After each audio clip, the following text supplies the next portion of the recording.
డబ్బు, అనారోగ్యం, ఉద్యోగం, వ్యాపారం, అప్పులతో బాధపడుతున్నారా? మీకోసమే లాంచ్ యువర్ ఫ్యూచర్ ప్రోగ్రామ్.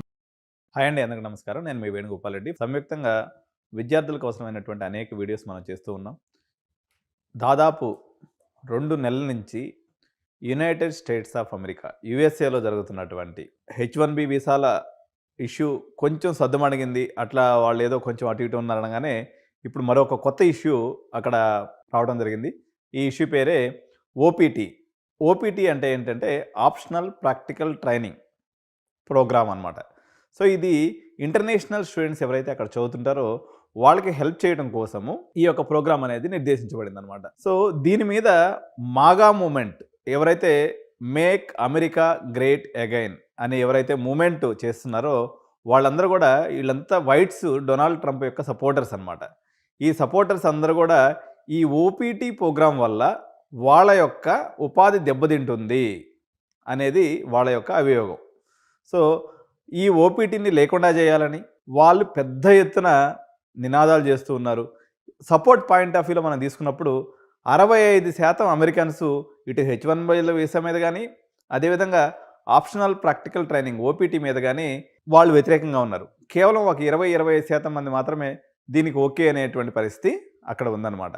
అసలు ఈ ఓపీటీ అంటే ఏంటి అని మనం చూసినప్పుడు మన పిల్లలందరూ కూడా అక్కడ ఎంఎస్ చేయడానికి వెళ్తుంటారు. ప్రధానంగా మన పిల్లలు ఎక్కువగా వెళ్ళేటువంటి కోర్సెస్ ఏదైతే ఉన్నాయో ఇవి మనకి కంప్యూటర్ సైన్స్ కోర్సుల్లో వీళ్ళు ఎక్కువ మంది పిల్లలు వెళ్తూ ఉంటారు అనమాట. వెళ్ళినటువంటి వాళ్ళు కోర్స్ అయిపోయిన తర్వాత వాళ్ళ యొక్క రిలవెన్స్ ఫీల్డ్లో ఎక్స్పీరియన్స్ పొందడం కోసము 1 year పాటు వీళ్ళకి అక్కడ వర్క్ చేసుకునే దానికి పర్మిట్ అనేది ఉంటుందన్నమాట.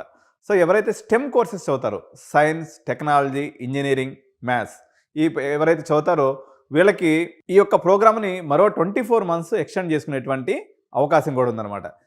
ఎవరైతే ఈ యొక్క ఓపీటీలో ఉంటారో వీళ్ళ యొక్క కన్వర్షన్ రేటు H1B వీసా పొందేదానికి మరింత వీళ్ళకి ఎక్కువ అవకాశం ఉంటుంది. సో ఈ ఓపీటీని H1B వీసా యొక్క గేట్వేగా మనం చెప్పవచ్చు. సో ఎవరైతే విద్యార్థి అక్కడికి వెళ్తాడో ఫస్ట్ ఈయన F1 వీసా మీద వెళ్తాడండి. F1 వీసా మీద దగ్గర నుంచి అది ఓపీటీగా మారుతుంది. ఓపీటీగా ఉన్నప్పుడు కూడా ఈయన F1 వీసా మీద ఉన్నట్టే.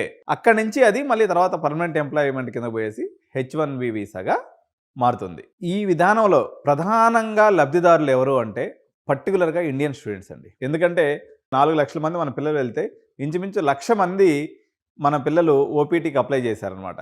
సో ఓపీటీకి అప్లై చేసే కమ్యూనిటీలు ప్రధానంగా ఇండియన్ కమ్యూనిటీ, దాని తర్వాత చైనా, దాని తర్వాత కెనడా, బ్రెజిల్ ఈ దేశాల నుంచి వచ్చినటువంటి విద్యార్థులంతా కూడా ఈ యొక్క ఓపీటీ ప్రోగ్రామ్కి పర్టికులర్గా అప్లై చేసుకుంటూ ఉంటారు. తద్వారా వాళ్ళు H1B తీసుకొని అక్కడ సెటిల్ అవ్వడానికి ప్రయత్నం చేస్తూ ఉంటారు అనమాట.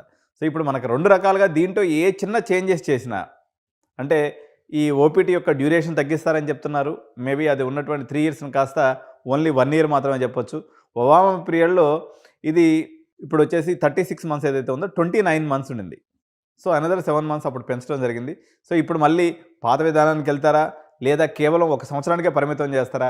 ఇది ఏది చేసినప్పుడు కూడా ఓవరాల్గా మన యొక్క డాలర్ డ్రీమ్స్ మొత్తం కరిగిపోయినట్టే. ఎందుకంటే ప్రధానంగా మనం 40 నుంచి 50 లక్షల రూపాయలు ఇన్వెస్ట్ చేసి యుఎస్కి వెళ్తున్నాం అన్నట్లయితే దాని యొక్క ప్రధాన ఉద్దేశం ఏంటంటే ఈ 2 yearsలో ఎవరైనా మనకి యుఎస్ చేసే పన్ను ఏంటి అంటే 1 year ఫీజు కట్టేసుకుంటారు, బ్యాంక్ గ్యారెంటీ చూపించేసుకుంటారు, అక్కడికి వెళ్ళేసి పార్ట్ టైంలు చేసుకుంటూ ఫీజు కట్టుకుంటూ ఓపీటీలో వచ్చిన డబ్బులతో ఇంకా మిగిలిచి ఇంటికి కూడా పంపిస్తూ ఉంటారు అనమాట. అయితే ఇప్పుడు పరిస్థితులు బాగాలేవు, అక్కడ కూడా పార్ట్ టైం దొరకట్లేదు, ఇబ్బంది ఉంది. కానీ నేను 3 years బ్యాక్ లేకపోతే కోవిడ్కి ముందు సిచ్యువేషన్ కానీ చూసుకున్నప్పుడు పార్ట్ టైం వాళ్ళకి కంఫర్టబుల్గా దొరికేది. వీక్లీ 20 hours పాటు వీళ్ళు పని చేసుకునే అవకాశం ఉండేది కాబట్టి కంఫర్టబుల్గా వీళ్ళు వర్క్ చేసుకునే వాళ్ళు ఓపీటీలో ఉన్నప్పుడు వీళ్ళు ఫుల్ టైం కూడా వర్క్ చేసుకోవచ్చు అన్నట్టు. సో ఈ మొత్తం ఈ యొక్క వీసాలకు సంబంధించి F1 వీసా అనుకోండి, లేకపోతే ఓపీటీ కానివ్వండి, లేకపోతే H1B వీసాలకు సంబంధించినటువంటి యుఎస్లో దీన్ని ఏదైతే డిపార్ట్మెంట్ చూస్తుందో వీళ్ళని United states citizenship and immigration services అని అంటారు. దీన్నే షార్ట్ ఫామ్లో USCIS అనే పదంతో పిలుస్తారండి. ఇది గుర్తుపెట్టుకోండి, USCIS. సో ఇది ఒక డెఫినేషన్ ఇస్తుందన్నమాట. అంటే ఎవరికి ఏ విధానాలు ఉండాలనేది, ఏ రకంగా ఇంటర్నేషనల్ విద్యార్థులకి ఎటువంటి వీసాలు ఇవ్వాలి, లేకపోతే వాళ్ళ వర్క్ పర్మిట్స్ ఎన్ని రోజులు ఉండాలి, ఇవన్నీ కూడా డిఫైన్ చేసేది ఈ యొక్క UCICS అనేటువంటి వ్యవస్థ అనమాట. సో మీ అందరికీ తెలిసిందే, ఎవరైతే ఫుల్ టైంలో అక్కడ ఎంఎస్కి వెళ్తారో వీళ్ళకనేది ఈ ఓపీటీ అనేది అందుబాటులోకి వచ్చేస్తుంది. ఒక అకాడమిక్ ఇయర్ కానీ ఉన్నట్లయితే వీళ్ళకి ఓపీడీ మీదకి వస్తారు. 2 అకాడమిక్ ఇయర్స్ ఉన్నట్లయితే మొత్తం 3 ఇయర్స్ వీళ్ళకి ఓపీడీ అనేది వచ్చేస్తుందనమాట. సో దీంట్లో ఓపీడీలో కూడా 2 రకాలు ఉంటాయండి. ప్రీ కంప్లీషన్ ఓపీడీ అంటే మనము ఎప్పుడైతే కోర్స్ జాయిన్ అవుతామో ఒక 2 ఇయర్స్ గాని అక్కడ ఉంటామనుకోండి. ఈ 2 ఇయర్స్‌లో వాళ్ళు 20 అవర్స్ పర్ వీక్ ఏదైతే చేస్తారో దీన్ని ప్రీ కంప్లీషన్ ఓపీడీ అంటారు. సో ఎవరైతే కోర్స్ కంప్లీట్ అయిపోయిన తర్వాత ఫుల్ టైమ్ వాళ్ళకి సంబంధించినటువంటి వర్క్‌లో ఉంటారో దాన్ని పోస్ట్ కంప్లీషన్ ఓపీడీ అని దీన్ని ఈ రకంగా పిలుస్తూ ఉంటారు. సో మొత్తం యూఎస్‌లో ఉన్నటువంటి ఓపీటీ స్టూడెంట్స్‌లో ఇండియన్ స్టూడెంట్స్ యొక్క బేసు 30% వరకు ఉంటుందండి. అప్రాక్సిమేట్‌గా ఎనీ పాయింట్ ఆఫ్ టైమ్ 1,00,000 మంది మన విద్యార్థులు ఈ ఓపీటీలో ఉంటారు కాబట్టి, ఈ ఓపీటీని రద్దు చేయాలని, ఓపీటీని 1 ఇయర్ కుదించాలని చెప్పేసి ఏదైతే మాగా మూవ్‌మెంట్ వాళ్ళు చేస్తున్నారో, ఇది భారతీయ విద్యార్థులు దీనివల్ల చాలా ఇంపాక్ట్ అయ్యే అవకాశం ఉంది. ఇప్పుడు ఇలాంటి డెసిషను కెనడా దేశం కూడా ఒకటి తీసుకొని వచ్చింది. ఏదైతే వాళ్ళకి పీఆర్ పర్మనెంట్ రెసిడెన్సీకి ఏదైతే అవసరమైనటువంటి ఎంప్లాయబిలిటీ పాయింట్స్ ఉన్నాయో వాటిని వెత్తేసిందనమాట. ఎందుకంటే అక్కడ ఎవరైతే జస్టిన్ ట్రూడో సర్కార్ ఉందో వాళ్ళకి నెక్స్ట్ ఇయర్ సెప్టెంబర్లో వాళ్ళకి ఎలక్షన్స్ ఉన్నాయి. ఆ ఎలక్షన్స్‌ని బేస్ చేసుకొని ఈ యొక్క దాన్ని వాళ్ళకి వచ్చేటువంటి పర్మనెంట్ రెసిడెన్సీకి వచ్చేటువంటి పాయింట్స్ ఏదైతే ఉన్నాయో ఆ పాయింట్స్‌లో మెజారిటీ ఆఫ్ ది పాయింట్స్ వాళ్ళ ఎంప్లాయ్‌మెంట్ నుంచి వస్తాయన్నమాట. ఆ పాయింట్స్‌ని కన్సిడర్ చేయమని చెప్పేసి ఆయన ఈ మధ్య ఒక జీవో జారీ చేశాడు. దాని మీద మనం నెక్స్ట్ వీడియోలో కూడా చర్చిద్దాం. సో ఒక రకమైనటువంటి అన్సర్టెనిటీ ఏర్పడిపోయింది. భారతీయులకి ఎక్కడ పోయినా కూడా అనేక రకాలైనటువంటి ఇష్యూస్ వస్తూ ఉన్నాయి. అక్కడ ఉన్నటువంటి ఎగ్జిస్టింగ్ గ్రీన్ కార్డ్ హోల్డర్స్‌ని కూడా మళ్ళీ మొత్తం రివ్యూ చేస్తామని ఇంకో పక్క గవర్నమెంట్ చెప్తూ ఉంది. అంటే మీరు చేసినటువంటి అప్లికేషన్స్ ఏదైతే పాత దాంట్లో ఏదైనా మిస్టేక్స్ ఉన్నప్పుడు కూడా దాన్ని కూడా ఇప్పుడు తిరగదోడి మళ్ళీ మీ గ్రీన్ కార్డ్‌ని కూడా క్యాన్సిల్ చేస్తామని చెప్తున్నారు. H1B వీసా నిబంధనలని కఠినతరం చేస్తామని చెప్తున్నారు. H4 ఏదైతే డిపెండెన్స్ వీసాలు ఉన్నాయో దాని మీద కూడా చాలా కఠినమైనటువంటి నిబంధనలు విధిస్తామని చెప్తున్నారు. ఇంకోటి ఏంటంటే పార్ట్ టైమ్ పాయింట్ ఆఫ్ వ్యూలో కూడా ఏదైతే మనం యూనివర్సిటీకి జనరల్గా మనం అక్కడికి వెళ్ళేటువంటి విద్యార్థులకు ఏం పర్మిషన్ ఉంటుందంటే వితిన్ ద యూనివర్సిటీలో వర్క్ చేసుకునే పర్మిషన్ ఉంటుందన్నమాట. కానీ మనోళ్ళు చూసి చూడనట్టుగా బయటికి పోయి అదే ఇది పనులు చేసుకుని కొంచెం సంపాదించుకుంటూ ఉంటారు. ఇప్పుడు ఆ అవకాశం కూడా లేకుండా పోయే పరిస్థితి వచ్చేసింది. ఓన్లీ ఏమాత్రం చిన్న తేడా జరిగినా మీరు అక్కడ హోమ్‌ల్యాండ్ సెక్యూరిటీ ఎవరైతే ఉంటారో వాళ్ళు మిమ్మల్ని నిర్బంధించి ఎయిదర్ డిపోర్టింగ్ అన్నా చేస్తున్నారు, లేకపోతే కేసులన్నా పెట్టేటువంటి అవకాశం ఉంది. కాబట్టి మనం ఒకసారి పునరాలోచించుకోవాలి.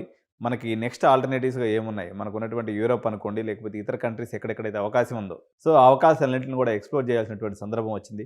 ఇప్పుడు నేనైతే చెప్తున్నా యాక్చువల్‌గా మేము ఈ కొంచెం అంటే అంత యూఎస్ అంత పెద్ద మార్కెట్ కాకపోయినా దుబాయ్ మార్కెట్ కూడా ఒక రకంగా ఎంప్లాయ్‌మెంట్ పరంగా మనకి ఒక ప్రామిసింగ్ అమౌంట్ అనేది అక్కడ వస్తుంది.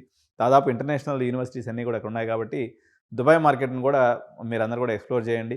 సో యూకేలో సిట్యుయేషన్ ఉంది. కానీ యూకే యొక్క కాస్ట్ అనేది చాలా ఎక్కువ ఉంది. మనకి ఏదైతే పోస్ట్ కంప్లీషన్ ఆఫ్ అయిపోయిన తర్వాత స్టడీ అయిపోయిన తర్వాత జాబ్ మార్కెట్ అనేది బాగా డల్‌గా ఉందట.